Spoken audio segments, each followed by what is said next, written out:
Welcome to my EC&I 831 Summary of Learning. When I started this class in September, I didn't know what to expect, but I was excited because the class was about social media. I felt prepared and ready to learn more because I already had the basics down. And who could be more versed in social media than a 20-something who frequents Instagram, Facebook, Pinterest, and Snapchat daily? What I didn't expect was how much more I would learn, and better yet, how to incorporate the two worlds I've always kept separate. My online personal life and my professional teaching life into one diverse and integrated world. It all started with a Padlet selfie and an introduction to blogging. All of a sudden, my confidence that I knew what I was doing went out the window. And to begin, I struggled with being a perfectionist with my blogs, worrying about judgment from my peers and spending way too long on them, making sure every word, picture, and video was perfect. However, after receiving words of encouragement and reading others' blogs, my insecurities vanished, and I felt more able to confidently express my opinions online for the very first time. I learned how to embed videos, create tags, add widgets and hyperlinks, pingbacks, and so much more.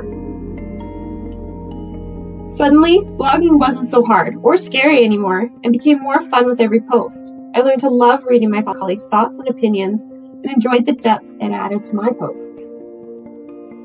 Without even realizing it, I was starting to create a personal learning network between our blog hub, our Google Plus community, and Twitter.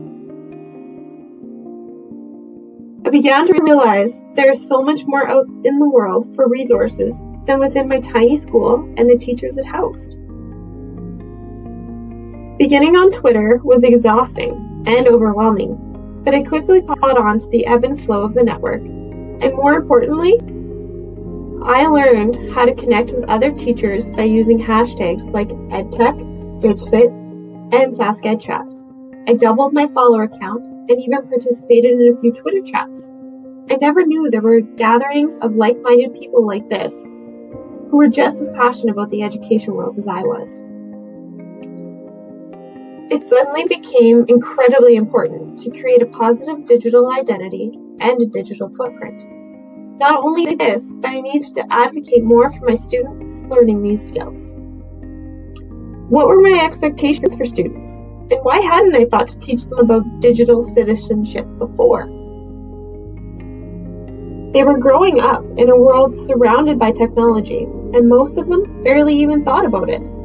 They were engulfed in it, and it became apparent that it was my responsibility to help educate them with the do's and don'ts of the web. Help them critique what they see online, decipher fake news from real news, help them advocate for causes beyond just slacktivism,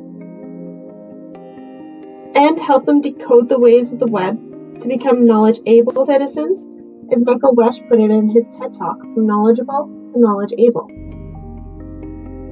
I incorporated technology into my classroom already, but now I need to think about why and how to educate my students to use these tools, not just for a project, but for their life.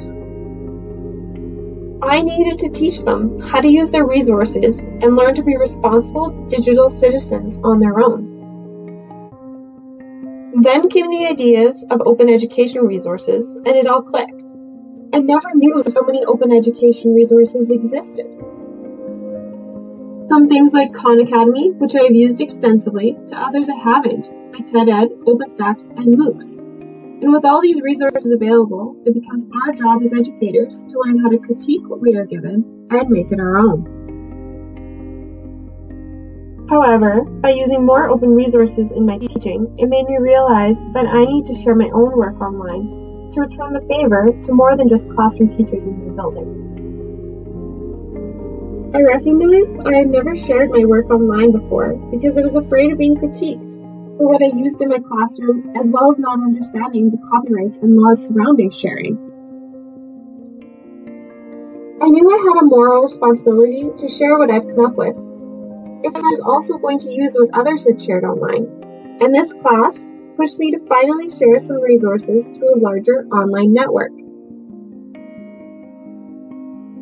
William Sharesky discussed in his video how important the sharing network is, as it is the basis for all teaching. And like Kirby Ferguson said, nothing is original and everything is a remix. So, as educators, we need to be helping each other evolve and become the best educators possible for our students by allowing our own resources to be shared and used by others.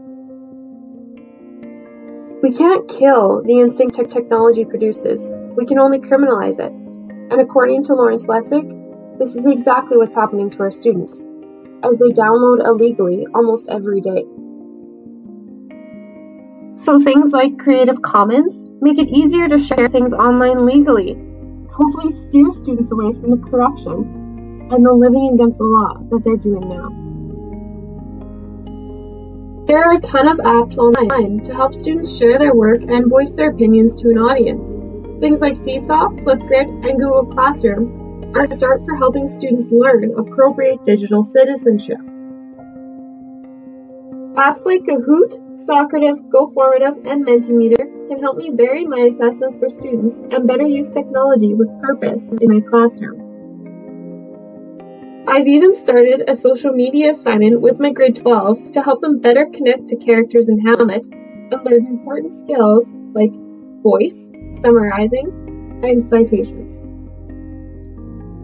Back in September, I thought I knew a lot about these topics already, but it turns out I still have a lot to learn. The growth I've experienced as a person and as an educator over the past 4 months is incredible, and I can't wait to see where my new skills, ideas, and passions take me now. I will continue to learn on my own and within my ever-growing PON and push myself as an educator by attempting to incorporate digital citizenship and social media in my classroom.